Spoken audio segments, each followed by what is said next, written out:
जवाहरलाल नेहरू जब भारत के पहले प्रधानमंत्री हुए। अब कुछ लोग इसमें भी कहते हैं भारत में प्रधानमंत्री का चुनाव 1951 में हुआ और 52 में संपन्न हुआ। समझा गया कि नहीं गया? और सरदार पटेल की आकस्मिक मृत्यु 1950 में हो चुकी थी। अब कुछ ये लॉजिक देते हैं कि नहीं सरदार पटेल को प्रधानमंत्री होना चाहिए, तब इस लॉजिक का कोई मतलब ही नहीं बनता यार। उनकी तो आकस्मिक मृत्यु हो गई थी चुनाव के 1 साल पहले। अब खान सर की इस वीडियो को लोग बहुत टाइम से यूज कर रहे हैं, मीम बना बना कर शेयर कर रहे हैं to ridicule those people who say कि सरदार पटेल को देश का पहला प्रधानमंत्री होना चाहिए था, नेहरू जी को नहीं होना चाहिए था।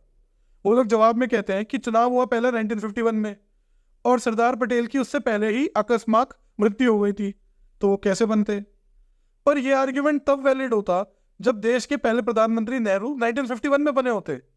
He became the prime minister of India in 1947 itself, जब सरदार पटेल अलाइव थे। ये अशोका मोदी जो प्रिंसटन यूनिवर्सिटी में प्रोफेसर है, वो क्या लिख रहे हैं अपनी बुक में, which is published by Stanford university press? कह रहे by the rules of Indian national Congress, Vallabh भाई Patel should have been the party's president at the time of independence. If that had been so, he might well have been India's first prime minister. However, in August 1947, not in 1951, in August 1947, Jawaharlal Nehru, not Patel, became India's prime minister.